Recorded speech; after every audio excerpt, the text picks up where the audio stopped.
আচ্ছা নমস্কাৰ আমি চাৰিটা তত্ত্ব আলোচনা কৰি আছো আৰু কিয় আলোচনা কৰি আছো ৰিলিজন ধৰ্ম যোগা আৰু স্পিৰিচুৱেলিটি মই তাৰে দুই তিনিটা কাৰণ কওঁ ভাৰতবৰ্ষত যদি ৰাজনৈতিক পৰিৱৰ্তন নহয় খুব এটা বৃহৎ ৰাজনৈতিক পৰিৱৰ্তন যদি নহয় NEP 2020 যদি কাৰ্যকৰী হৈ থাকে তেনেহলে ভাৰতবৰ্ষৰ উচ্চ শিক্ষানুষ্ঠানসমূহ অন্তত অহা 20-25 বছৰলৈ will be dominated by Indian knowledge system আমি ভাল পাওঁ বা বেয়া পাওঁ এন্টায়াৰ আমাৰ ৰিসাৰ্চ প্ৰজেক্ট ৰিসাৰ্চ ষ্টাডি আজি যিমান হৈছে তাতকৈ বেছি ব্যাপকতৰ হ'ব আৰু বিশেষকৈ তোমালোকে যেতিয়া কলেজত নিজে চাকৰিত তোমালোকে যেতিয়া প্ৰৱেশ কৰিবা আৰু মই বাৰে বাৰে কৈছো যদি কিবা এটা ৰাজনৈতিক সাংঘাতিক পৰিৱৰ্তন হয় তেতিয়া কথাটো হুকিয়া কিন্তু বৰ্তমানৰ যেটো পলিটিক্যাল ব্যৱস্থা ভাৰতবৰ্ষত আছে যদি অহা 10 বছৰো যদি তেওঁলোক থাকে আজি ভাৰতীয় জ্ঞান পৰম্পৰাৰ যিমান কাম হৈছে তাতকৈ বেছি ব্যাপকৰ পৰা ব্যাপকতৰ হ'ব আৰু অহা 25 বছৰলৈ 25-30 বছৰলৈ আমাৰ এন্টায়াৰ ৰিসাৰ্চ মানে প্ৰজেক্ট ইত্যাদি will be dominated by Indian knowledge system only chemistry হক ফিজিক্স হক সংস্কৃত হক যিকোনো ডিপাৰ্টমেন্টত এক নম্বৰ কথা আৰু দুই নম্বৰ কথা তোমালোক বিশেষকৈ সংস্কৃতৰ ছাত্ৰ ছাত্ৰী হিচাপে আমাৰটো এতিয়া we are now 58 years আমি আৰু 15-20 বছৰ পিছত পৃথিৱীত নাথাকো ভাৰতবৰ্ষখনৰ দায়িত্ব তোমালোকৰ হাতত আৰু যেতিয়াই ভাৰতবৰ্ষৰ মানুহে ধৰ্ম সম্বন্ধে ৰিলিজন সম্বন্ধে স্পিৰিচুৱেলিটি সম্বন্ধে যোগা সম্বন্ধে কিবা অথেন্টিক কথা জানিব বিচাৰিব মই ভাবো আনকি দৰ্শন বিভাগৰো অধ্যাপকক ইমান বিশ্বাস নকৰিব যিমান বিশ্বাস সংস্কৃত বিভাগৰ ছাত্ৰ ছাত্ৰীকে কৰিব কাৰণ সংস্কৃতেই ভাৰতবৰ্ষৰ হৃদপিণ্ড আৰু সেইভাবে সংস্কৃতৰ ছাত্ৰ ছাত্ৰীয়ে অন্তত এই চাৰিটা বস্তুৰ বিষয়ে একেবাৰে পুংখানুপুংখভাৱে অধ্যয়ন কৰাটো বিশেষভাৱে প্ৰয়োজনীয় যদি তোমালোকৰ সৌভাগ্য আছে কালি পৰহি যদি বলে ভাৰতবৰ্ষৰ সাংস্কৃতিক দল যে ইয়াৰ পৰা যে বিদ্যাৰ্থীৰ দল ভাৰত চৰকাৰে বিদেশলৈ যদি পঠিয়ায় বিদেশৰ মানুহে কিন্তু ভাৰতবৰ্ষৰ কথা সোধা মানে ভাৰতৰ ধৰ্মৰ কথাই সুধিব প্ৰথম ভাৰতৰ স্পিৰিচুৱেলিটিৰ কথা সুধিব ভাৰতবৰ্ষত AEIৰ কি কাম হৈছে সেইটো সুধিব বুলি মই ইমানখিনি মই তেনেদৰে অন্তত নাভাবো যিমান ভাৰতীয় ছাত্ৰ ছাত্ৰীক বিশেষকৈ সংস্কৃতৰ ছাত্ৰ ছাত্ৰীক ধৰ্মৰ বিষয়ে সুধিব ভাৰতীয় ধৰ্মৰ বিষয়ে সুধিব ভাৰতৰ অধ্যাত্মৰ বিষয়ে সুধিব আনকি ভাৰতৰ সমাজ ব্যৱস্থাতকো ভাৰতৰ ধৰ্মৰ বিষয়ে সুধিব কাৰণ ধৰ্ম ৰিলিজন অধ্যাত্ম যোগা ভাৰতৰ হৃদপিণ্ড যদি ভাৰতবৰ্ষৰ পৰা ধৰ্ম কেতিয়াবা নাথাকে ভাৰতবৰ্ষ অস্তিত্বহীন হৈ যাব গীতা উপনিষদ বেদ যদি ভাৰতবৰ্ষৰ মানুহে পঢ়িবলৈ বাদ দিয়ে সেইবোৰ চৰ্চা কৰিবলৈ বাদ দিয়ে সেইবোৰ নিজৰ জীৱনত চৰিতাৰ্থ কৰিবলৈ বাদ দিয়ে তেনেহলে ভাৰতবৰ্ষ বুলি বিশিষ্ট এটা চেতনা এটা ইন্ডিয়া কনসিয়াসনেস বুলি কোনো বস্তু পৃথিৱীত নাথাকিব আৰু তাতোকৈ ডাঙৰ কথা আনকি ভাৰতৰ বাহিৰৰ মানুহে ভাৰতৰ বিষয়ে জানিবৰ বাবে ইন্ডিয়ান নলেজ সিস্টেম এই ফ্ৰেজটো কইনেছ কৰাৰ আগতেই তেওঁলোকে ইণ্ডোলজি বুলি এটা শব্দ ব্যৱহাৰ কৰিছিল ভাৰত তত্ত্ব অৰ্থাৎ ভাৰতৰ বিষয়ে পৃথিৱীৰ আন দেশৰ মানুহৰ কৌতূহল বেছি আনকি জাৰ্মানত আমাৰ ইয়াত যিমান সংস্কৃতৰ চৰ্চা হয় জাৰ্মানত তাতকে অধিক বেছি হয় আৰু আমাৰ ইয়াৰ সংস্কৃত বিভাগৰ ছাত্ৰ ছাত্ৰী যদি সচেতন হৈ নাথাকে অহা 25 বছৰৰ পিছত হয়তো ভাৰতীয় বিশ্ববিদ্যালয়ত কোনোবা জাৰ্মান প্ৰাধ্যাপকে যে অধ্যাপনা নকৰিব তেনে সম্ভাৱনাও অস্বীকাৰ কৰিব নোৱাৰি ইমান জাৰ্মানত চৰ্চা হয় আৰু তাৰ পিছত এইখিনি হ'ল যে সংস্কৃতৰ ছাত্ৰ ছাত্ৰী হিচাপে দায়িত্ব, ভাৰতীয় নাগৰিক হিচাপে দায়িত্ব, আৰু আমি বিচাৰো বা নিবিচাৰো ভাৰতবৰ্ষৰ সামাজিক জীৱন, ভাৰতবৰ্ষৰ ৰাজনৈতিক জীৱন, ভাৰতবৰ্ষক নিয়ন্ত্ৰণ অন্তত আৰু অহা 200 বছৰলৈ একেবাৰে মানুহ যদি ধৰ্মৰ বিৰোধীও হৈ যায় তথাপিও অহা 200 বছৰলৈ অন্তত মইতো কৈছোঁ ইটাৰনেলি, কিন্তু যদি কোনোবাই যুক্তি দিয়ে মোৰ আগত যে নহয় যে মানুহবিলাকে আজিকালি ধৰ্মৰ কথা চৰ্চা নকৰে, স্পিৰিচুৱেলিটিৰ কথা চৰ্চা নকৰে, তথাপিও মই কৈছোঁ অহা 200-300 বছৰলৈকে ভাৰতবৰ্ষক ধৰ্মই প্ৰভাৱান্বিত কৰিব। আমি বিচাৰো বা নিবিচাৰো, আমাক ৰিলিজনেই প্ৰভাৱান্বিত কৰিব, আমাক স্পিৰিচুৱেলিটিয়ে প্ৰভাৱান্বিত কৰিব। আৰু ভাৰতবৰ্ষত মানুহে যদি পৃথিৱীৰ বেলেগ দেশৰ মানুহে ভাৰতবৰ্ষলৈ যদি আহে, ভাৰতবৰ্ষৰ পৰা ধৰ্মৰ বিষয়ে জানিবলৈ আহে, ভাৰতৰ অধ্যাত্মৰ বিষয়ে জানিবলৈ আহে, আৰু তেতিয়াই সংস্কৃতৰ বাহিৰে, সংস্কৃতৰ ছাত্ৰ ছাত্ৰীৰ বাহিৰে আন কাকো উপযুক্ত বুলি বিবেচনা নকৰে। আনকি মোক এদিন মোৰ দুজনমান ক্ৰিটিকে, মই যিহেতু ভাৰতীয় জ্ঞান পৰম্পৰাৰ লগত জড়িত মানুহ, ভাৰতীয় জ্ঞান পৰম্পৰাৰ বিষয়ে মই কথা কৈ ফুৰোঁ, মোকতো দুজনমানে মোক কুৱেশ্যন কৰিছে যে তোমাৰ ভাৰতীয় জ্ঞান পৰম্পৰাৰ বিষয়ে কথা কোৱাৰ তোমাৰ ৰাইট কি, তোমাৰ হোৱাট ইজ ইয়'ৰ কোৱালিফিকেশ্যন, যিহেতু মই সংস্কৃত নাজানো, মই সংস্কৃতৰ ছাত্ৰ ছাত্ৰী নহয়। গতিকে ভাৰতবৰ্ষৰ মানুহে সংস্কৃতৰ ছাত্ৰ ছাত্ৰীক কি ধৰণে পাৰ্চিভ কৰে যে they are the real representative of India. এইখিনি মই সংস্কৃত আৰু ভাৰতীয় জ্ঞান পৰম্পৰা বা ধৰ্ম, ৰিলিজন, স্পিৰিচুৱেলিটি, যোগা, এই বিষয়ে কাৰোবাৰ মনত কনফিউজ হ'লে যে সংস্কৃত বিভাগৰ ওচৰতে মানুহ শৰণাপন্ন হ'ব, সংস্কৃতৰ ছাত্ৰ ছাত্ৰীকেই সুধিব। আনকি মই ক'লোঁ দৰ্শন বিভাগৰ ছাত্ৰ ছাত্ৰীকো নুসুধে, কিয় আজিকালি ভাৰতৰ দৰ্শন বিভাগটো অকল ভাৰতীয় দৰ্শনক লৈ তেওঁলোক ব্যাপৃত হৈ নাথাকে। তেওঁলোকে নানান ধৰণৰ দৰ্শনক লৈ তেওঁলোকৰ চিলেবাছত ভাৰতীয় দৰ্শন এটা ওৱান অফ দি ছাবজেক্ট কেৱল মাত্ৰ। মইতো বহু ক্ষেত্ৰত কওঁ যে দৰ্শন বিভাগৰ অধ্যাপক অধ্যাপিকা বা ছাত্ৰ ছাত্ৰীয়ে ভাৰতীয় দৰ্শনৰ বিষয়ে এতিয়া নাজানেই। আনকি যিবোৰ মনস্তত্বৰ আমাৰ চাইক'লজি ডিপাৰ্টমেণ্ট আছে তেওঁলোকেও ভাৰতৰ ইণ্ডিয়ান চাইক'লজিৰ বিষয়ে পঢ়িব নালাগে। এই সমস্ত দায়িত্ব কেৱল সংস্কৃতৰ ছাত্ৰ ছাত্ৰীৰ ওপৰত। সেই দায়িত্ব আমি পালন কৰিম নকৰিম সেইটো এটা সুকীয়া বিষয়। তাৰপিছত মই এটা বৃহদাৰণ্যক উপনিষদত, আমাৰ উপনিষদবোৰত যিটো শিক্ষাৰ পদ্ধতি, সেই শিক্ষাৰ পদ্ধতিটো মূলতঃ কিছুমান ৰূপক থাকে, ষ্টৰী থাকে, কিন্তু এই ষ্টৰীবোৰ যদি আমি সাধাৰণ ষ্টৰী হিচাপে লওঁ তেনেহ'লে আমি ভুল কৰিম। সেই ষ্টৰীবিলাকৰ অন্তৰালত গভীৰ ব্যঞ্জনা থাকে। সেই একেই ষ্টৰী বেদতো আছে, বেদৰবিলাক বুজাটো আৰু কঠিন, খুব নিগুৰ। উপনিষদৰবোৰ অন্তত ইণ্টেলেকচুৱেলি আমি কিছু গ্ৰেপছ কৰিব পাৰোঁ,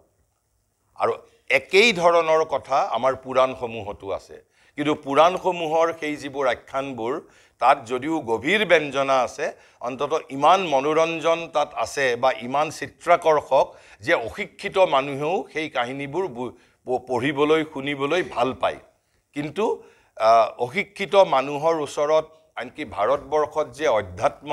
ভাৰতত ধৰ্ম যে এটা গণ আন্দোলনে ৰূপান্তৰিত হৈছে, তাৰ মূল শ্ৰেয় কিন্তু পুৰাণসমূহৰ।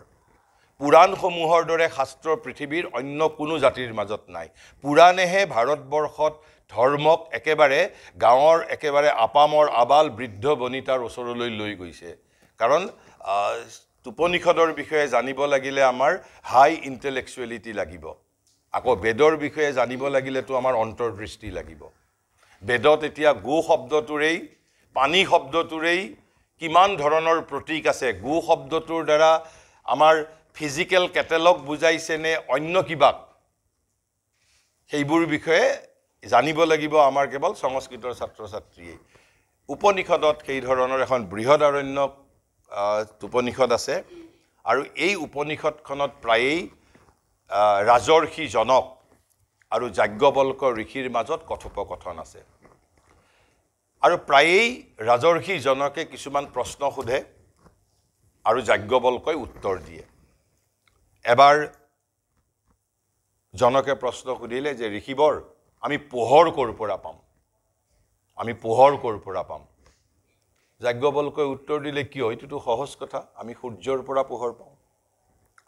জনকে কৈছে নহয় ঋষি আপুনি ঠিক কথা কৈছে কিন্তু যদি সূৰ্য নাথাকে আমি নিশা বা ৰাতি সূৰ্য নাথাকিলে আমি কেনেকৈ পোহৰ পাম কৈছে এইটোতো সহজ কথা কিয় চন্দ্ৰৰ পৰা পাম আমি তেতিয়া চন্দ্ৰৰ পৰা পাম কিন্তু জনক ইজ নট য়েট ছেটিছফাইড জনকে সুধিছে যদি সূৰ্যও নাথাকে চন্দ্ৰও নাথাকে তেতিয়া ক'ৰ পৰা পোহৰ পাম তেতিয়া যাজ্ঞবল্ক্যই কৈছে তেতিয়া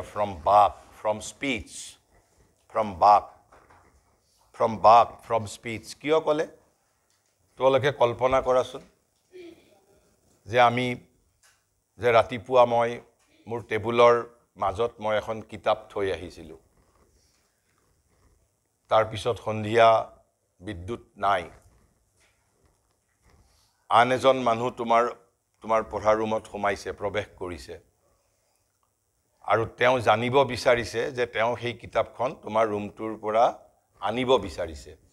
কিন্তু পোহৰ তাত নাই তেতিয়া কাৰণ সেই সময়খিনিত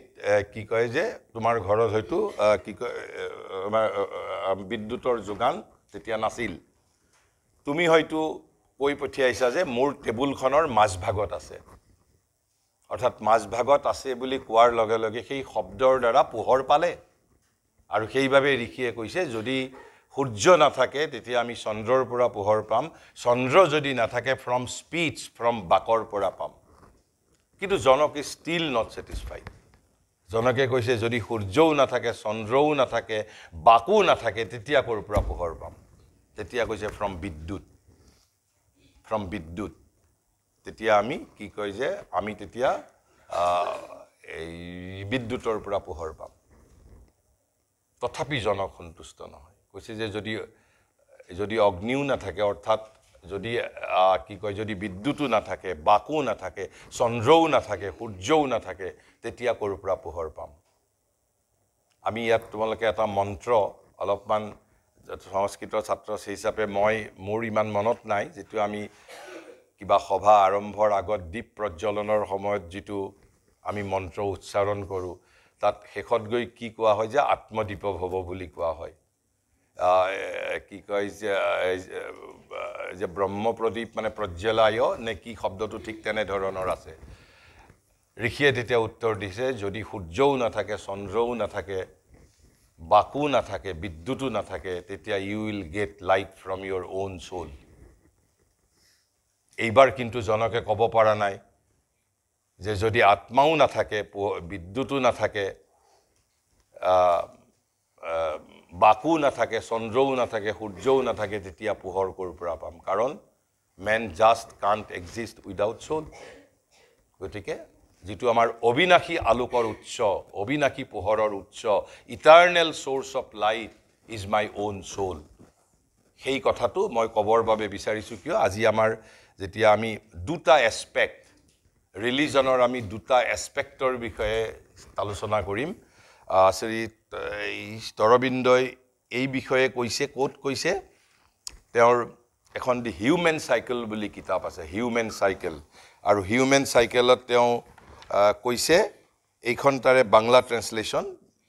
এইখন বাংলা ট্ৰেন্সলেশ্যন দুই এটা ইংৰাজী শব্দৰ বিষয়ে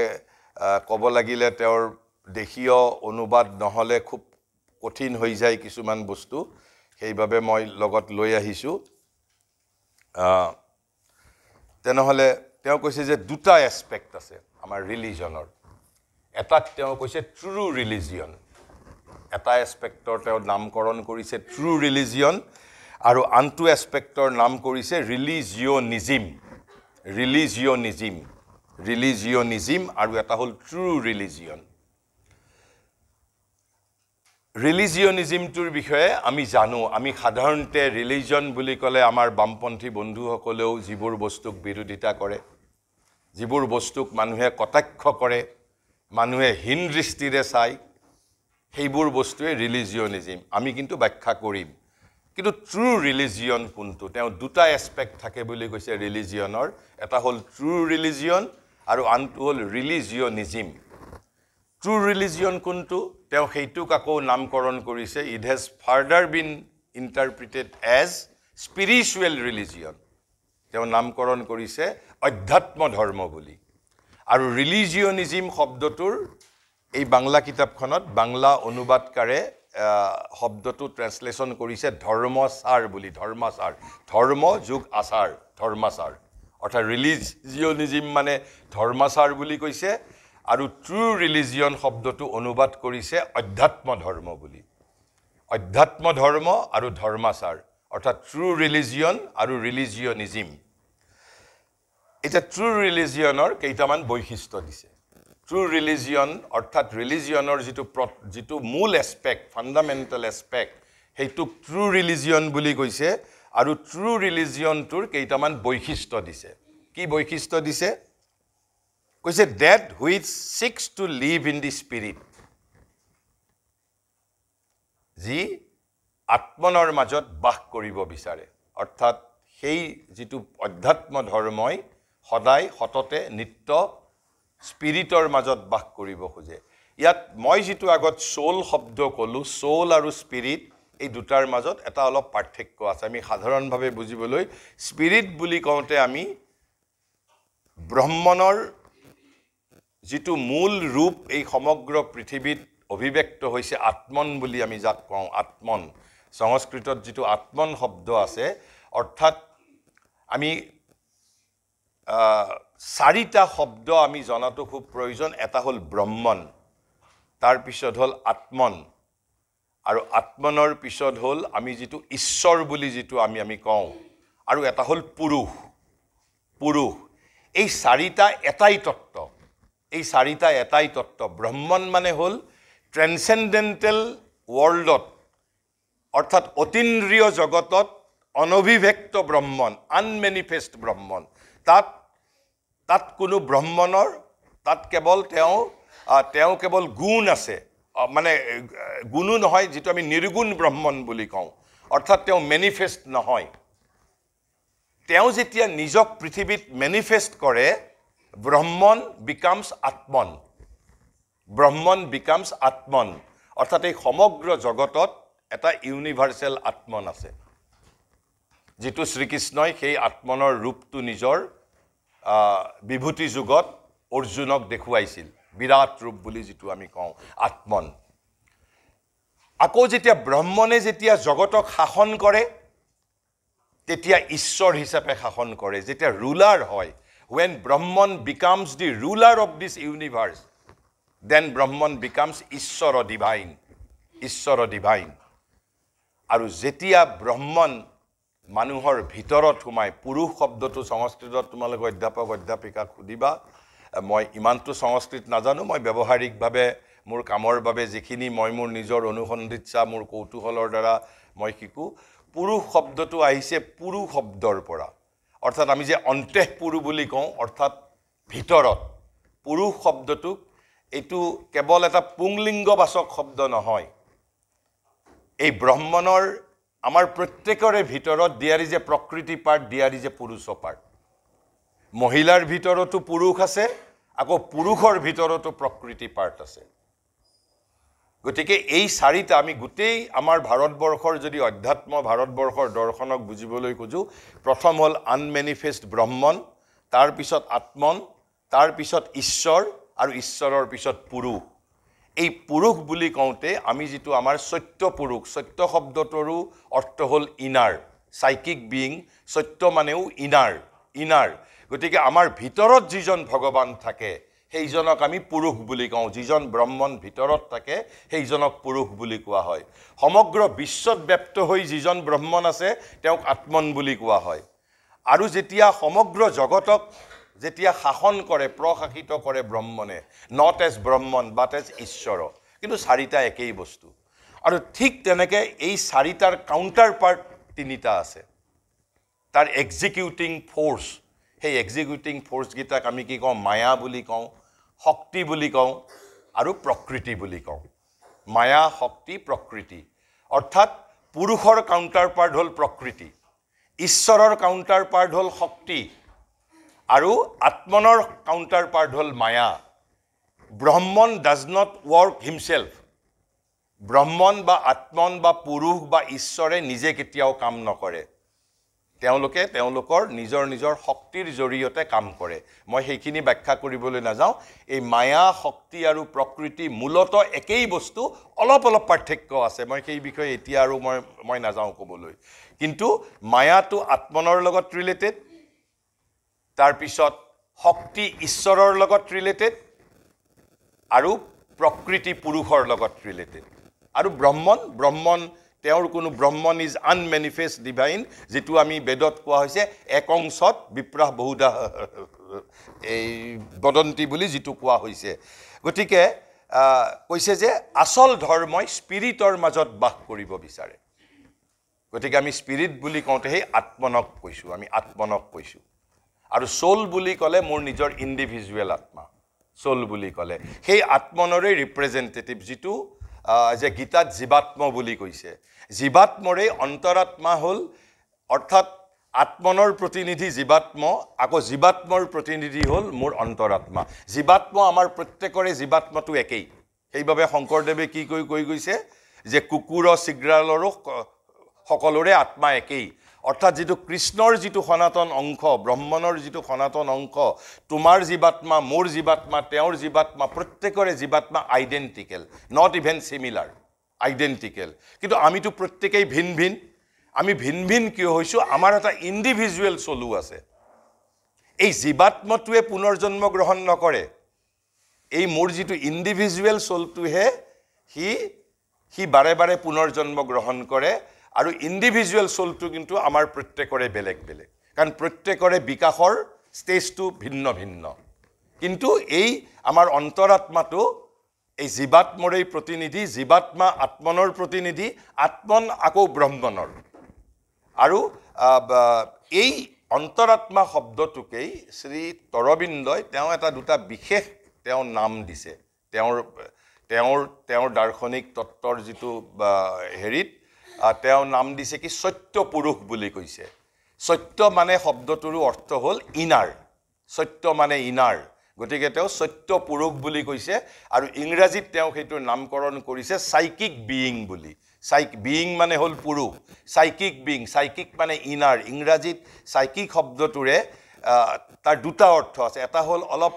অলপ এবনৰ্মেল মানুহকো সাইকিক বুলি কয় PSYCHI সাইকিক আৰু লগতে সাইকিক শব্দটোৱে আমাৰ ইনমোস্ট বিইংকো বুজায় একেবাৰে ভিতৰত যেটো ইনমোস্ট বিইং সেইকাৰণে তেওঁ অন্তৰাত্মা বুলি ক'লেও হ'ব সত্য পুৰুষ বুলি ক'লেও হ'ব সাইকিক বিইং বুলি ক'লেও হ'ব গতিকে যেটো আসল ধৰ্ম যেটো প্ৰকৃত ধৰ্ম ট্ৰু ৰিলিজন অধ্যাত্ম ধৰ্মৰ প্ৰথম যেটো বৈশিষ্ট্য হল that which seeks to live in the spirit তেওঁলোকে এই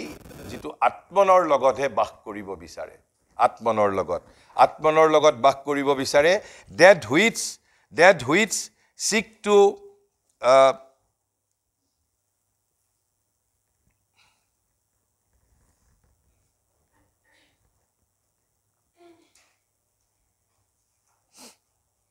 গতিকে তেওঁলোকে প্ৰথম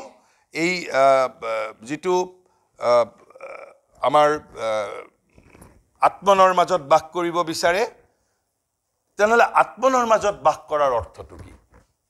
তেওঁ প্ৰত্যেকটো বাক্যৰ মাজতেই আত্মনৰ মাজত বাস কৰাৰ অৰ্থ হল কৈছে that which seek to live in what is beyond the intellect আমাৰ সাধাৰণ মনুষ্য জীৱনক কোনে পৰিচালিত কৰে আমাক বুদ্ধিয়ে পৰিচালিত কৰে আমি বুদ্ধিৰ মাজত বাস কৰো সাধাৰণ জীৱনত কিন্তু অধ্যাত্ম ধৰ্মই বুদ্ধিৰ মাজত বাস কৰিব নোখোজে বুদ্ধিৰ ঊৰ্ধ্বত বাস কৰিব বিচাৰে স্পিৰিটৰ মাজত গতিকে যেতিয়া আমাক কোৱা হ'ব যে স্পিৰিটৰ মাজত বাস কৰাৰ অৰ্থ হল কি that which seek to live in what is beyond the intellect আকৌ what is beyond the intellect মানে কি আমি বুদ্ধিৰ বাহিৰত বাস কৰিব খোজাৰ অৰ্থটো কি কৈছে beyond the aesthetic ethical and practical being of man যেটো আমাৰ ব্যৱহাৰিক সত্তা আছে যেটো আমাৰ সৌন্দৰ্য বোধগত সত্তা আছে যেটো আমাৰ নৈতিক সত্তা আছে আমাৰ সাধাৰণতে সামাজিক জীৱনত আমাক কোনে পৰিচালিত কৰে নীতিবোধে আমাক কোনে পৰিচালিত কৰে আমাৰ ব্যৱহাৰিক বুদ্ধিয়ে আমাক কোনে পৰিচালিত কৰে আমাৰ সৌন্দৰ্যগত বুদ্ধিয়ে কিন্তু ইয়াত এইখিনিতে তোমালোকৰ এটা প্ৰশ্ন উদয় হ'ব পাৰে কি এইবোৰ বস্তু অপ্ৰয়োজনীয় নেকি তেতিয়াহ'লে আমি সেইটো বিষয়ে উইল টেক আপ কিন্তু আমি প্ৰথমতে বুজিব বিচাৰিছোঁ যে লিভিং ইন দি স্পিৰিট মানে কি লিভিং ইন দি স্পিৰিট মানে living beyond intellect living beyond intellect মানে কি আমি মানুহৰ যিটো সৌন্দৰ্যবোধগত সত্তা নৈতিক সত্তা আমাৰ যিটো ব্যৱহাৰিক সত্তাৰ সিপাৰে বাস কৰিব বিচাৰিছোঁ আৰু ৰাডাৰ আমি এই আমাৰ সৌন্দৰ্যবোধগত সত্তাটোক আমাৰ নৈতিক সত্তাটোক আমাৰ ব্যৱহাৰিক সত্তাটোক আমি অনুপ্ৰাণিত কৰিব বিচাৰিছোঁ আৰু পৰিচালিত কৰিব বিচাৰিছোঁ কাৰ দ্বাৰা সেই স্পিৰিটৰ আলোকৰ দ্বাৰা গতিকে and that which seeks to inform and govern ইয়াত ইনফৰ্ম শব্দটোৰ ইয়াত শ্ৰী অৰবিন্দই ইনফৰ্ম শব্দটো ইংৰাজীৰ এটা প্ৰাচীন শব্দ এতিয়া ব্যৱহাৰ সেই অৰ্থত সিমান নকৰে এতিয়া ইনফৰমেশ্যন মানে বা ইনফৰ্ম কৰা মানে আমি জানো কিবা এটা কথা জনোৱা কিন্তু ইনফৰ্ম শব্দটোৰ এটা ওল্ডেষ্ট মিনিং আছে টু ইনস্পায়াৰ সেই অৰ্থও হয় কিন্তু এতিয়া সেইটো ইমান প্ৰচলিত সেই অৰ্থত ইনফৰ্ম শব্দটো ব্যৱহাৰ কৰা নহয় ইয়াত কিন্তু লিখিছে and that which seeks to inform and govern this members of our being by the higher light and law of the spirit তেনেহলে এটা বাক্যৰ মাজতেই ইয়াত লজিকও আছে ব্যাখ্যাও আছে আৰু কথাটোও আছে যে অধ্যাত্ম ধৰ্ম মানে কি আত্মনৰ মাজত বাস কৰাটোক বুজায় তেওঁলোকে আত্মনৰ মাজত বাস কৰিব বিচাৰে আত্মনৰ মাজত বাস কৰাৰ অৰ্থ কি আমাৰ ইন্টেলেক্টৰ হিপাৰে বা ইন্টেলেক্টৰ উদ্ধত বাস কৰিব বিচাৰে ইন্টেলেক্টৰ উদ্ধত বাস কৰিব বিচাৰাৰ অৰ্থ কি আমাৰ যিটো সৌন্দৰ্যবোধগত সত্তা আছে যিটো এস্থেটিক বিইং আমাৰ যিটো নৈতিক বিইং আছে আমাৰ যিটো কাৰণ আমাৰ ব্যৱহাৰিক জীৱনটোক আমাক সৌন্দৰ্যই পৰিচালিত কৰে নীতিবোধে পৰিচালিত কৰে আৰু আমাক ব্যৱহাৰিক বুদ্ধিয়ে পৰিচালিত কৰে এই তিনিটাৰ মাজত বাস কৰিব বিচৰা নাই এই তিনিটাৰ মাজত বাস কৰিব নিবিচাৰাৰ অৰ্থই হ'ল ইন্টেলেক্টৰ মাজত বাস কৰিব বিচৰা নাই আৰু ইন্টেলেক্টৰ মাজত বাস কৰিব নিবিচাৰাৰ অৰ্থই হ'ল আত্মনৰ মাজত বাস কৰিব বিচাৰিছে তেনেহ'লে ইয়াত এটা নেচাৰেলি প্ৰশ্ন আহিব কিয় তাৰ কাৰণ যিটো মই বৃহদাৰণ্য উপনিষদৰ যিটো ক'লো যে আমাৰ আল্টিমেট আলোকৰ উৎস হ'ল মোৰ আত্মা আৰু আত্মাৰো মেইন উৎসটো হ'ল আত্মন গতিকে এই যিটো ৰিলিজন ট্ৰু ৰিলিজন অধ্যাত্ম ধৰ্মই সেই আত্মনৰ মাজত বাস কৰিব বিচাৰে কিয় যাতে সেই আত্মনৰ আলোকৰ দ্বাৰা এই যিবোৰ আমাৰ সত্তাৰ অংগ আছে সৌন্দৰ্যবোধগত সত্তা তাৰ পিছত আমাৰ যিটো নৈতিক সত্তা আমাৰ যিটো ব্যৱহাৰিক সত্তাটোক যাতে অনুপ্ৰাণিত কৰিব পাৰে আৰু কি কৰিব পাৰে পৰিচালিত কৰিব পাৰে সেই আত্মনৰ বিধানৰ দ্বাৰা ল অফ দি স্পিৰিট আৰু লাইট এণ্ড ল আলোক আৰু আত্মাৰ বিধান আৰু আত্মাৰ আলোকৰ দ্বাৰা যাতে এই মেম্বাৰসকলক পৰিচালিত কৰিব পাৰে তেনেহ'লে এইখিনিয়েই হ'ল অধ্যাত্ম ধৰ্মৰ মূল ঘাই এছেঞ্চ তেনেহ'লে ৰিলিজিয়নিজিম মানে কি এটা ৰিলিজিয়নিজিম মানে কি এইটোতো আমি ৰিলিজনৰ এটা দিশ কৰিলোঁ তেনেহ'লে ৰিলিজিয়নিজিম মানে কি ধৰ্মাচাৰ মানে কি ধৰ্মাচাৰ মানে কৈছে ৰিলিজিয়ন এন্ট্ৰেন্সেছ ইটছেল্ফ এন্ট্ৰেন্স শব্দটোৰ অৰ্থ হ'ল কি গড় খাৱৈ বুলি কয় আমি যেতিয়া বোলে ঘৰৰ চাৰিওফালে আমি খাল খান্দি দিছোঁ আমাৰ নিৰাপত্তাৰ বাবে মানে ঘৰৰ চাৰিওফালে ৱাল আছে আৰু ৱালৰ সিপাৰে আমি এটা খাল খান্দি দিছোঁ আগত সেই ধৰণে কি কৰিছিল যিসকল ৰজাৰ ৰাজপ্ৰাসাদ আছিল শত্ৰুৰ আক্ৰমণৰ পৰা ৰক্ষা কৰিবৰ বাবে গড় খাৱৈ বুলি কৈছিল কাৰণ তেতিয়াতো নালাটো সেই খালটো শত্ৰুৱে যিহেতু কি কয় পাৰ হ'ব নোৱাৰিব অকল প্ৰাচীৰেই নকৰিছিল প্ৰাচীৰৰ পিছফালে খাল খান্দি দিছিল সেইটোকে গড় খাৱৈ বুলি কয় গড় মানে হ'ল প্ৰাচীৰ ৱাল আৰু গড় খাৱৈ মানে খাল গতিকে ৰিলিজিয়নিজিমে কৰে কি তেনেকৈ কিছুমান খাল এই যে কিছুমান গড় খাৱৈ মানে বান্ধি লয় বা এই যে নিজকে আবদ্ধ কৰি ৰাখে যে কিহৰ মাজত কৈছে যে ৰিলিজিয়নিজিম এন্ট্ৰেন্সেছ ইটছেল্ফ in some narrow pietistic exaltation of the lower members. আমাৰ প্ৰকৃতিৰ কিছুমান যিবোৰ নিম্নতৰ যিবোৰ ধৰ্মীয় উচ্ছাস আছে সেই ধৰ্মীয় উচ্ছাসবোৰৰ দ্বাৰা নিজক আবদ্ধ কৰি ৰাখিব বিচাৰে এই স্পিৰিটত বাস কৰিব নোখোজে নিম্নতৰ পৰ্যায়ত কিছুমান ধৰ্মীয় উচ্ছাস আছে আবেগ আছে সেই আবেগৰ দ্বাৰা নিজক আবদ্ধ কৰি ৰাখিব বিচাৰে তাৰ প্ৰথম কোৱালিটিটো হ'ল সেইটো দ্বিতীয়তে আমাৰ প্ৰশ্ন আহিব কেনেকে আগৰ দিনত বাৰু ৰজাই নিজৰ ৰাজপ্ৰসাদৰ চাৰিওফালে চৌহদৰ চাৰিওফালে গড় কৰিছিল কি কয় প্ৰাচীৰ কৰি পেলাই খাল খানি দিছিল এতিয়াও এই ৰিলিজিয়নিজমে ধৰ্মাচাৰে নিজক এই ধৰণে আবদ্ধ কৰি ৰাখিব বিচাৰে কিহৰ মাজত কৈছে লেজ এক্সক্লুসিভ স্ট্ৰেছ এক্সক্লুসিভ মানে একেবাৰে একচেটিয়া গুৰুত্ব তাত বাহিৰে অন্যত কোনো গুৰুত্ব প্ৰদান নকৰে কিহত on intellectual dogmas forms and ceremonies কিছুমান উৎসৱ কিছুমান পূজা পাৰ্বণ উৎসৱ মতবাদ কিছুমান ডগমা অৰ্থাৎ বিশ্বাস এইবোৰৰ দ্বাৰা নিজক আবদ্ধ কৰি ৰাখে কোনে ৰিলিজিয়নিজমে not the proper religion but the ৰিলিজিয়নিজমে আৰু কি কৰে তেওঁলোকে lays exclusive stress on some fixed and rigid moral code কিছুমান ৰিজিড মৰেল কোড আৰু সেইভাবে আমাৰ সাধাৰণতে যুক্তিবাদী মানুহে ৰিলিজনক যেতিয়া তেওঁলোকে বিৰোধ কৰে তেওঁলোকে প্ৰপাৰ ৰিলিজিয়ন ট্ৰু ৰিলিজিয়নিজমৰ বিষয়ে নাজানে তেওঁলোকে ৰিলিজিয়নিজম এস্পেক্টটোকে ক্ৰিটিসাইজ কৰে সেইভাবে আমাৰ দায়িত্ব যিসকলে ধৰ্মৰ বিষয়ে ভাৰতীয় ধৰ্মৰ বিষয়ে জানিব যে ভাৰতীয় ধৰ্মত কিন্তু ৰিলিজিয়নিজম আছে কিন্তু সেইটো তাৰ এসেন্স নহয় মূল কথা নহয় এই যিটো ট্ৰু ৰিলিজিয়নটোহে আসল কথা কিন্তু এই ট্ৰু ৰিলিজিয়নটোৰ ওপৰত সাধাৰণতে যুক্তিবাদীসকলে বা নাস্তিকসকলে কেতিয়াও আলোকপাতেই নকৰে because they do not know about দিছ তেওঁলোকে ভাবে যে ধৰ্ম মানে ধৰ্মাচাৰ কেৱল মাত্ৰ উৎসৱ ফৰ্ম আমাৰ কিছুমান ইন্টেলেকচুৱেল ডগমা কিছুমান আমাৰ কিছুমান মতবাদ বিশ্বাস ৰীতি নীতি এইবোৰ বুলি ভাবে কৈছে lays exclusive stress on some fixed and rigid moral dogma আৰু তাৰ ৩ নম্বৰ আৰু এটা কি থাকে আমাৰ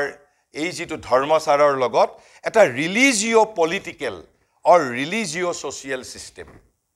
সদায় এই ধৰ্মৰ লগত এটা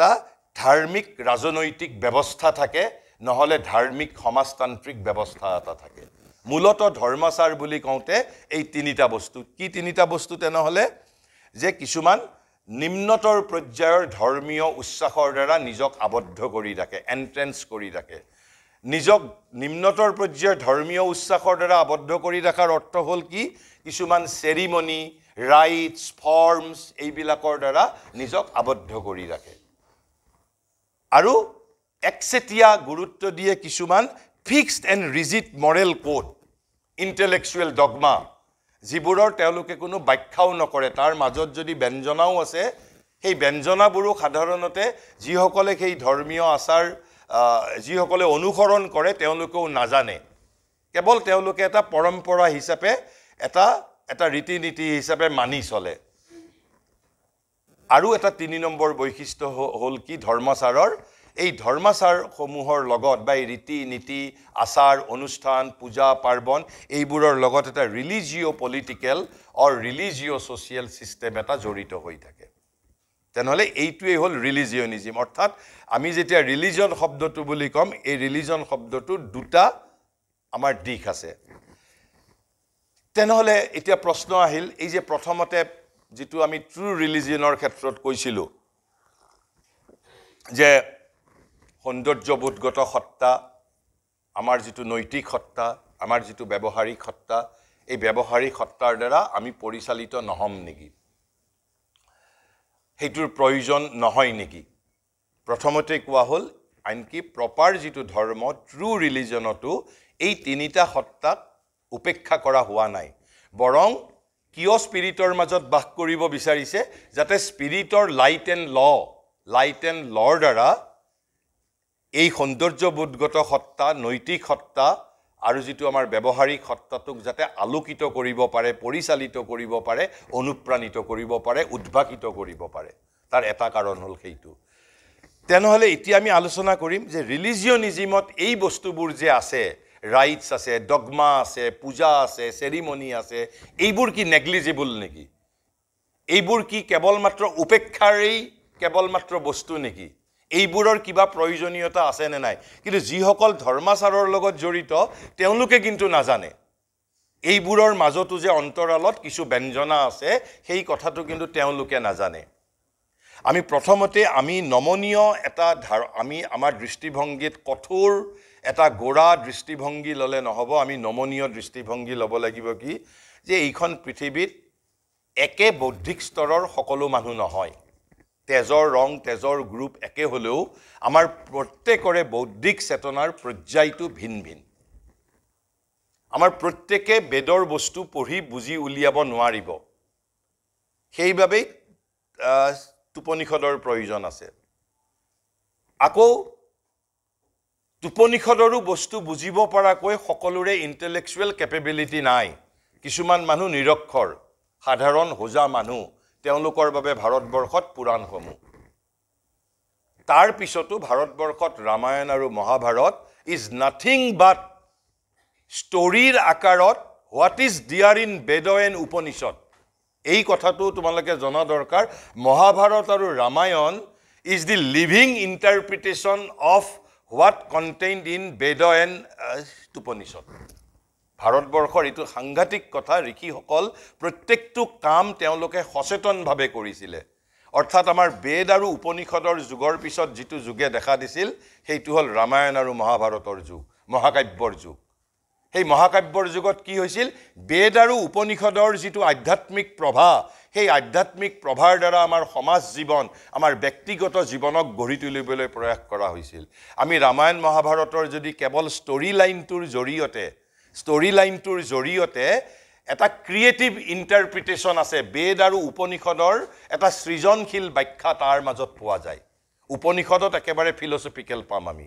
কিন্তু ষ্টৰীৰ মাজেৰে তাক খাবলীলভাৱে তাৰ মাজত একেই তত্ত্বক প্ৰকাশ কৰা হৈছে একেবাৰে 100% নহলেও মূল কথাখিনি আমি যদি বেখৰ যিবিলাক বক্তব্য আছে ৰামায়ণ মহাভাৰতৰ সময়ত বেখে আহি ধৃতৰাষ্ট্ৰক যিবোৰ কথা কৈছিল যুদ্ধৰ সময়ত বা যুদ্ধৰ আগত সেই কথাবোৰৰ মাজত আত্মাৰ তত্ত্ব আছে যিবোৰ আমি যদি মনোযোগ সহকাৰে যদি মনোযোগ দিওঁ তেতিয়া আমি ধৰিব পাৰিম আৰু গতিকে আমাৰ প্ৰত্যেকটো আমাৰ বিভিন্ন চেতনাৰ এইখন পৃথিৱীত মানুহ আছে আজি হয়তো চেৰিমনি ফৰ্ম ডগমা ৰাইটছ তোমালোকৰ বাবে প্ৰয়োজনীয় যদি নহয় বা মোৰ বাবে যদি নহয় আন এজন মানুহৰ বাবে কিন্তু সেইবোৰ প্ৰয়োজনীয় হ'বও পাৰে শ্ৰী অৰবিন্দই তেওঁৰ আন এখন কিতাপত তেওঁ কৈছে ভাৰতীয় সংস্কৃতিৰ ভিত্তি বুলি তেওঁ তাত কৈছে এইবোৰ স্কেফোল্ডিং বুলি কৈছে স্কেফোল্ডিং মানে কি এই ঘৰ বান্ধিলে যে আমি ঘোঁৰা বুলি কওঁ এটা অৰ্থাৎ এই যে মিস্ত্ৰী ব্যৱহাৰ কৰে ঘোঁৰা কৈছে ঘোঁৰাটো কেতিয়ালৈ প্ৰয়োজনীয় থাকে যেতিয়া বোলে ঘৰটো আমি তিনতলা বান্ধিম তিনতলা বান্ধা হৈ যোৱাৰ পিছততো কিন্তু আৰু ঘোঁৰাটোৰ প্ৰয়োজন নাই কিন্তু তিনতলা অৰ্থাৎ অধ্যাত্ম মন্দিৰটো গঢ়ি তোলাৰ বাবে একেবাৰে শিখৰত উপনীত হোৱাৰ বাবে আমাক অৱলম্বন কিছুমান প্ৰয়োজন কাৰণ কিছুমানে বিমূৰ্ত ধাৰণা বিশ্বাস কৰিব নোৱাৰে নিৰ্গুণ ব্ৰহ্মৰ কল্পনা কৰিব পৰা সকলোৰে বৌদ্ধিক ক্ষমতা নাই সকলোৱে ধ্যান কৰিব নোৱাৰে সাধাৰণ এজন সহা মানুহৰ বাবে তেওঁক ভগৱানৰ বিষয়ে জানিব লাগিলে তেওঁৰ দৰেই এজন মানুহ সন্মুখত আনি দিব লাগিব ঠিক সেই ধৰণে সৌন্দৰ্যবোধগত যিবোৰ মানুহ আছে তেওঁ সৌন্দৰ্যৰ মাজেৰে বুজাব লাগিব আকৌ যিবোৰৰ মাজত বৌদ্ধিক প্ৰৱণতাটো বেছি তেওঁলোকক সদায় এটা ইন্টেলেকচুৱেল ডগমাৰ প্ৰয়োজন যদি ইন্টেলেকচুৱেল ডগমা নাথাকে তেওঁলোকে কোনো কানেক্টেই কৰিব নোৱাৰিব আকৌ যিবিলাক সৌন্দৰ্যবোধগত মানুহ তেওঁলোকৰ বাবে সদায় আমি যদি অলপমান আমাৰ মন্দিৰবিলাকত আমাৰ যিটো পূজা পাৰ্বণত নৈবদ্য সজোৱাৰ বিধি অৰ্থাৎ এই বস্তুটো কি আমাৰ সৌন্দৰ্যবোধৰ তাত আমি প্ৰকাশ কৰিছোঁ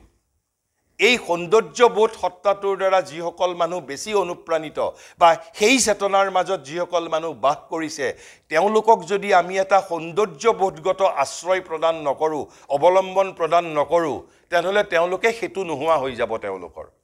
গতিকে প্ৰত্যেকটো ধৰণৰ মানুহৰ বাবে প্ৰত্যেক ধৰণৰ ব্যৱস্থা আমি দিব পাৰিব লাগিব হয় ময়ো কওঁ যে আজি যদি কয় যে কেতিয়াবা আমাৰ কয় যে মন্দিৰত সোমাব লাগিলে গা ধুই কিহৰ বাবে যাব লাগে যদি মনটো যদি শুদ্ধ থাকে মনটো যদি পবিত্ৰ থাকে নিশ্চিতভাৱে মোৰ মনটো যদি পবিত্ৰ থাকে তেনেহ'লে মই গা নোধোৱাকৈ গৈও কাৰণ ভগৱান মই গা ধুইছোঁ নে ধোৱা নাই সেইটোৰ লগত কনচাৰ্ণ নহয় কিন্তু সেই কথাখিনি সেই পবিত্ৰতাটো মানসিক পবিত্ৰতাটোৰ স্তৰলৈ নিজক উপনীত কৰিবৰ বাবে I have to start from physical purity. এজন ব্যক্তিয়ে অসাধাৰণ এজন ব্যক্তিয়ে হয়তো প্ৰথম দিনাৰ পৰাই সেই স্কেফোল্ডিং নোহোৱাকৈ সেই অৱলম্বন বা এইডছ নোহোৱাকৈ তেওঁ মানসিক পবিত্ৰতা অৰ্জন কৰিব পাৰিব পাৰে কিন্তু সকলোৰে বাবে সেইটো সম্ভৱ নহয় আৰু সেইবাবেই তেওঁ কৈছে যে these things are not altogether negligible এই যিবোৰ চেৰিমনি উৎসৱ ৰাইটছ ইণ্টেলেকচুৱেল ডগমা কিয় নহয় কৈছে they are not unworthy or unnecessary সেইবোৰ অনাৱশ্যকীয়ও নহয় বা আনৱৰ্ডিও নহয় সেইবোৰৰো মূল্য আছে কি মূল্য আছে কৈছে a spiritual religion need not to disdain the aids of forms ceremonies creeds or system disdain মানে তাক নিন্দা কৰা যে এটা ট্ৰু ৰিলিজনে অধ্যাত্ম ধৰ্মই এই যিবোৰ অৱলম্বন চেৰিমনি ৰাইটছ এইবোৰক কেতিয়াও নিন্দা কৰাটো উচিত নহয় কৈছে অন দি কন্ট্ৰেৰী বৰং বিপৰীতে কি দে আৰ নিডেড বাই মেন সাধাৰণ মানুহৰ বাবে এইবোৰৰ প্ৰয়োজন আছে কিয় প্ৰয়োজন আছে কৈছে because the lower members have to be exalted and raised আমাৰ যিটো সত্তাৰ নিম্ন যিবোৰ আমাৰ আবেগ আছে সেই নিম্ন আবেগবোৰক আমি উদ্ধাৰিত নকৰাকৈ এক্সল্টেড নকৰাকৈ উজ্জ্বলতৰ নকৰাকৈ বিফোৰ দে কেন বি ফাইনেলি স্পিৰিচুৱেলাইজড আমি যেহেতু আধ্যাত্মিক বিবৰ্তন ধৰ্মৰ মূল লক্ষ্য আধ্যাত্মিক বিবৰ্তন কৰাৰ আগতে তলৰ যিবোৰ আমাৰ নিম্ন আবেগসমূহক আমি তাক এক্সল্টেড মানে তাক উদ্ভাসিত কৰিব পাৰিব লাগিব আৰু নিম্নতৰ আমাৰ আবেগসমূহক উদ্ভাসিত কৰাৰ বাবে আমি উচ্চতৰ এটা মিষ্টিক বা ইনটিউশনৰ কথা ক'লে তাতে কোনো লাভ নাই তাতে আমি সেই স্তৰৰ উপযোগী এটা ফৰ্ম দিব লাগিব সেই স্তৰৰ উপযোগী চেৰিমনি দিব লাগিব সেই স্তৰৰ উপযোগী বিশ্বাস সাধু বা আমি সেই স্তৰৰ উপযোগী বস্তু প্ৰদান কৰিব পাৰিব লাগিব কৈছে before they can directly feel the spirit and obey its law অৰ্থাৎ সেই আত্মনৰ লাইট আৰু লৰ দ্বাৰা নিজক পৰিচালিত কৰাৰ আগতে মই উপযুক্ত হ'ব লাগিব আৰু উপযুক্ত হোৱাৰ অৰ্থ হ'ল এই নিম্ন স্তৰৰ যিবোৰ মোৰ অংগ আছে অৰ্থাৎ নিম্ন মোৰ যিবোৰ আবেগ সংবেগ আছে সেইবোৰক মই উদ্ভাসিত কৰিব পাৰিব লাগিব আৰু সেই দৃষ্টিকোণৰ ফালৰ পৰাই এই যিবোৰ ফৰ্ম চেৰিমনি ক্ৰিডছ কাল্ট এইবোৰৰ প্ৰয়োজনীয়তা আছে তাৰপিছত তেওঁ কৈছে যে an intellectual formula is often needed by the thinking and reasoning mind যিসকল চিন্তাশীল ব্যক্তি তেওঁলোকে যদি ধৰ্ম বুজিব লাগে তেওঁলোকক এটা ডগমাৰ প্ৰয়োজন অৰ্থাৎ এটা মতবাদ এটা বিশ্বাস নহ'লে এটা মতবাদ যদি তাৰ লগত জড়িত হৈ নাথাকে তেওঁলোকৰ ইণ্টেলেকচুৱেল টেম্পাৰামেণ্ট ইজ নট ছেটিছফাইড কিন্তু যিজনৰ ইণ্টেলেকচুৱেল টেম্পাৰামেণ্ট নাই তেওঁক হয়তো তেনেকুৱা ডগমাৰ প্ৰয়োজন নাই তাৰপিছত কৈছে a form or ceremony by the aesthetic temperament এই যে পূজা উৎসৱ এই যে ডেকোৰেশ্যন আমি এটা মন্দিৰ এটা যিটো এস্থেটিক তাৰ যিটো প্ৰেজেণ্টেশ্যন আনকি আমাৰ মন্দিৰত যেতিয়া পূজা কৰা হয় তাত নৈবদ্য প্ৰদানৰ যিটো পদ্ধতি তাত যিটো এস্থেটিক্স থাকে যিটো সৌন্দৰ্যবোধ থাকে যিজন মানুহ সৌন্দৰ্যবোধগত সত্তাৰ দ্বাৰা বেছি পৰিচালিত বা সেই ষ্টেজত বৰ্তমান তেওঁ বাস কৰিছে তেওঁৰ বাবে এটা ফৰ্ম বা চেৰিমনিৰ প্ৰয়োজন আছে or by the infrarational parts of our being আৰু কাক প্ৰয়োজন এই সৌন্দৰ্যবোধৰ কৈছে ইনফ্ৰাৰেশ্যনেল এই শব্দটো আমি পিছত কৰিম মই ইয়াৰে মাজত আলোচনা এই যে ৰিজন আমি কোনো যুক্তিবাদীৰ লগত সকলো বস্তু আলোচনা কৰাটো উচিত নহয় কিয় মানৱ জীৱনৰ সকলো কথা যুক্তিৰ স্তৰৰ কথা নহয় কিছুমান যুক্তিৰ তলৰ স্তৰৰ কথা আছে কিছুমান যুক্তিৰ ওপৰৰ স্তৰৰ কথা আছে আৰু কিছুমানে যুক্তিৰ সমস্তৰৰ কথা আছে ঠিক তেনেকৈ কৈছে আমাৰ বৃত্তিত আমাৰ সমগ্ৰ সত্তাত কিছুমান যুক্তিৰ তলৰ অংগ আছে যুক্তিৰ তলৰ অংগ কোনবোৰ যিবোৰ আমি আমাৰ পাশৱ ইতিহাসৰ পৰা উত্তৰাধিকাৰ সূত্ৰে পাইছোঁ এই বৃত্তিবোৰক আমি যদি যুক্তিৰে যদি নিয়ন্ত্ৰিত কৰিবলৈ যাওঁ, যেনেকৈ মই ইয়াত যদি ইয়াতকৈ অলপ টান কথা কওঁ, যেনেকৈ তোমালোকৰ বাবে বুজি পোৱা দিগদাৰী হ'ব, এজ এ ৰাডাৰ মই ফ্ৰেঞ্চ ভাষাত কথা কৈছোঁ নে মই হিব্ৰু ভাষাতেই কথা কৈছোঁ নে অসমীয়াত কথা কৈছোঁ, আমি তাৰ একো তলা মুধাই নাপাওঁ। ঠিক সেইধৰণে যদি যুক্তিৰ নিম্ন স্তৰৰ যিবোৰ আমাৰ অংগ আছে সেইবোৰক যদি আমি হাই যুক্তিৰে যদি কিবা কথা ক'বলৈ যাওঁ, তেওঁলোকে তেতিয়া এই যিটো আমাৰ অসমীয়াত এটা আমাৰ আপ্ত বাক্য আছে যে গৰুৰ আগত টকাৰী বজাই কোনো লাভ নাই, তেনেকুৱা ধৰণৰ কথা হ'ব। ঠিক তেনেধৰণে যুক্তিৰ ওপৰৰ স্তৰ আছে এটা, কোনটো?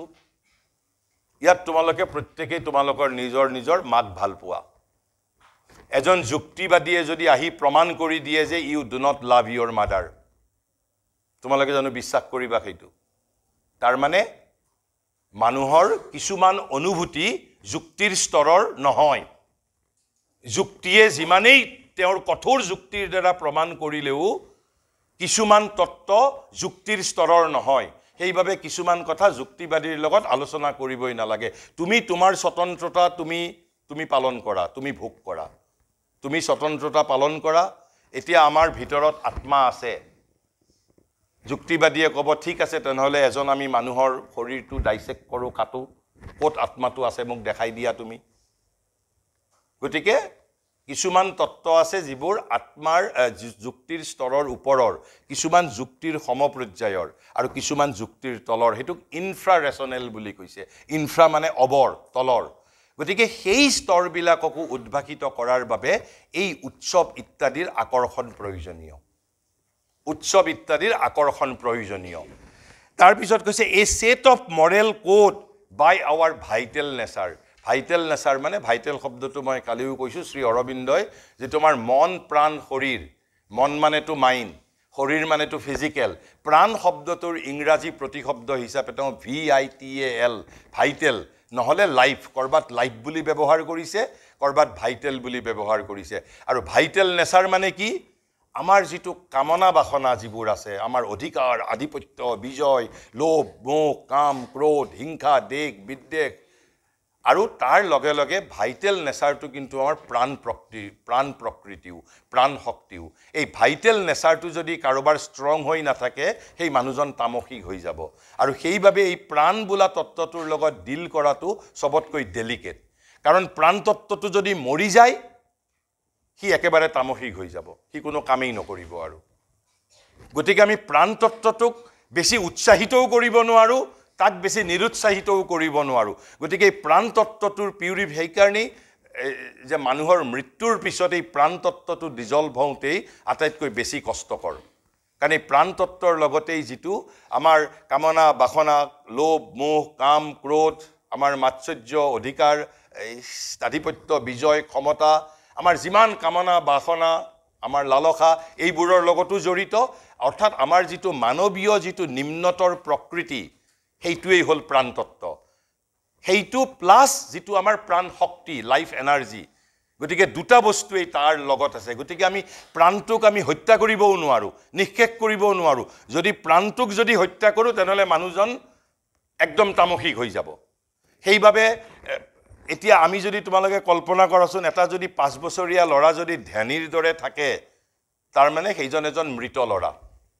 5 বছৰীয়া ল'ৰাজনে উৎপাত কৰিব লাগিব, সি উৎপাত কৰিব লাগিব, কৃষ্ণৰ দৰে উৎপাত কৰিব লাগিব, চুৰ কৰিব লাগিব, চুৰ কৰি পাকঘৰত গৈ বস্তু খাব লাগিব। অৰ্থাৎ এইটোৱেই হ'ল তাৰ প্ৰাণতত্ত্বৰ যিটো সক্ৰিয়তা। সেই সক্ৰিয়তাটোক আমি নিঃশেষ কৰিবও নোৱাৰোঁ। কিন্তু সেই প্ৰাণতত্ত্বৰ লগত ইকুৱেলি এটা দিশ আছে কি, আমাৰ যিটো ডেজিয়াৰ নেচাৰ, আমাৰ ডেজিয়াৰ চ'ল আৰু নেচাৰ চ'ল প্লাছ লাইফ এনাৰ্জি, এই তিনিটা বস্তু মিলি আমাৰ প্ৰাণ নামৰ তত্ত্বটো গঠিত হৈছে। আৰু এই প্ৰাণ প্ৰকৃতিটোকো কিছুমান মৰেল কোড লাগে। আৰু মৰেল কোড নহ'লে ই অসংযত হৈ যাব। যে মই দোকানলৈ গৈছোঁ, এই 5,000 টকাৰ ভাল পোচাক দেখিছোঁ, ঘৰত আহি মা দেউতাক কৈছোঁ মোক কিনি দিয়া। মা দেউতাই হয়তো কৈছে যে হয়তো মা দেউতাৰ কিনি দিয়াৰ বাবে সিমান পইচা নাই, মই নুশুনো, মই ডিপ্ৰেছড হৈ যাম যে মোৰ লগৰ ছোৱালীয়ে কিনিছে, আনকি মই আত্মহত্যাও কৰিব পাৰোঁ তাৰ কাৰণে। সেইবাবে প্ৰাণতত্ত্বৰ বিউটিফিকেশ্যন মই এই কথাখিনি এটা মই খুব দুখজনক কথা কওঁ যে আমি পৃথিৱীত আজি মানুহে মহাকাশত গৈছে মহাকাশত গৈ কোনোবা মহাকাশত যদি তাত বন্ধ হৈ আছে I am not that concern তোমালোকে এইটো সুধিব পৰা হোৱাই কাৰণ পৃথিৱী সমস্যাৰে ভাৰাক্ৰান্ত হৈ আছে তুমি পৃথিৱী এৰি মহাকাশৰ প্ৰতি মোৰ দৃষ্টিত আজিৰ দিনত it is nothing but A luxury মই শুভেচ্ছা জনাইছোঁ তেওঁলোকে আমাৰ মংগলত আমাৰ বাবে থকা জেগা তৈয়াৰ কৰক কিন্তু মই কনচাৰ্ণ আজিৰ পৰা 2 বছৰ আগত মই এটা এক্সাম্পল দিছোঁ এইখন তখমৰে এগৰাকী কাম কৰা মানুহৰ ছোৱালী ল'ৰা 12 বছৰীয়া ল'ৰাই আত্মহত্যা কৰিছে কিয় জানা কাৰণটো এক্সেক্টলি মই এই যিটো কথা ক'লোঁ যিটো আমাৰ ভাইটেল নেচাৰ প্ৰাণ প্ৰকৃতি মাকে আনৰ ঘৰত কাম কৰে 12 বছৰীয়া ল'ৰাটোক এটা মোবাইল লাগে মাকে কিনি দিব পৰা নাই মোৰ বাবে সুনিতা উইলিয়ামছ কিমান দিন গৈ মহাকাশত আবদ্ধ হৈ আছে তাতকৈও মোৰ বাবে ডাঙৰ কনচাৰ্ণ হ'ল মোৰ এইখন পৃথিৱীত 12 বছৰীয়া ল'ৰাই কিয় আত্মহত্যা কৰিব মোৰ পৃথিৱীত 12 বছৰীয়া ল'ৰাই কিয় আত্মহত্যা কৰিব আজিৰ পৰা 6 মাহমান আগত মোৰেই দূৰ সম্পৰ্কীয় এঘৰ মানুহৰ প্ৰায় 85-87 বছৰীয়া বিধৱা মহিলা এগৰাকীয়ে আত্মহত্যা কৰিছে কিয় কৰিব সেইবোৰ সমস্যা আমি কিয় সমাধান কৰিব পৰা নাই মই ৰসায়ন বিজ্ঞানত কিমান উন্নতি কৰিলোঁ পদাৰ্থ বিজ্ঞানত কিমান উন্নতি কৰিলোঁ আই এম লিষ্ট বৰ্ডাৰ্ড মই কৈছোঁ অহা 50 বছৰ যদি আৰু বিজ্ঞানে প্ৰগতি নকৰে মই কৈছোঁ পৃথিৱীৰ কোনো ক্ষতি নহয় যদি 50 বছৰ যদি সমগ্ৰ বিশ্ববিদ্যালয়ত যদি কেৱল মানুহৰ মনস্তত্ব অধ্যয়ন কৰা হয় মই কওঁ পৃথিৱী কেতিয়াও পশ্চাদমুখী নহয় আমি 50 বছৰ দৰকাৰ হ'লে বিজ্ঞান চৰ্চা বন্ধ কৰিবও পাৰোঁ 50 বছৰ যদি অহা 50 বছৰলৈ গণিত শাস্ত্ৰৰ অধ্যয়ন নহয় ইমান ডাঙৰ কথা নহয় কিন্তু মোক লাগে যে 85 বছৰীয়া বিধৱা মহিলাই কিয় আত্মহত্যা কৰিব মোৰ দেশত 12 বছৰীয়া ল'ৰা বা মোৰ দেশত বা মোৰ পৃথিৱীত 12 বছৰীয়া ল'ৰাই আত্মহত্যা কিয় কৰিব মোৰ বাবে সুনিতা উইলিয়ামছ কিমান দিন গৈ মহাকাশত আবদ্ধ হৈ আছিল সেইটো সমস্যা হয় কিন্তু মোৰ বাবে সেইটো সমস্যাতকৈ 12 বছৰীয়া ল'ৰাই আত্মহত্যা কৰিছে সেইটো অধিক গুৰুতৰ সমস্যা আৰু সেইবাবে we should know human psychology আমাৰ আধুনিক শিক্ষা ব্যৱস্থাৰ আটাইতকৈ ডাঙৰ ত্ৰুটিটোৱে হৈছে we are trying to educate a psychological being without having any regard to psychology of man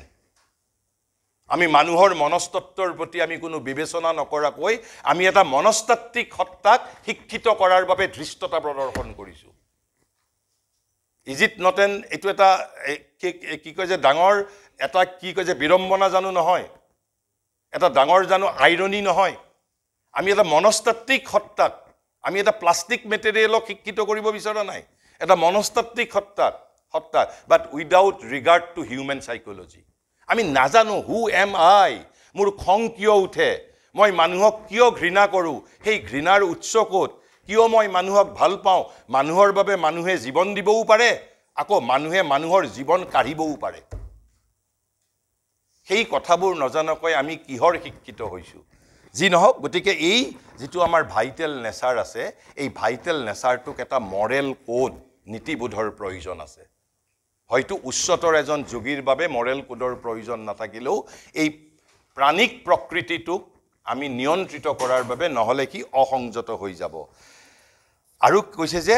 তেনেহ'লে তাৰ পিছতো আমি জানিব লাগিব কৈছে but these things are only aids and supports only আমি সিমানেই বুজিব লাগিব তাৰ অৰ্থ এইটো নহয় যে এই যে চেৰিমনিজ ফৰ্মছ এইটোক আমি কেৱল মাত্ৰ আমি ইমান পৰিমাণেই বুজিব লাগিব they are only aids and support not the essence সেইবোৰ মিনছ কেৱল মাত্ৰ এইডছ আমাৰ অৱলম্বন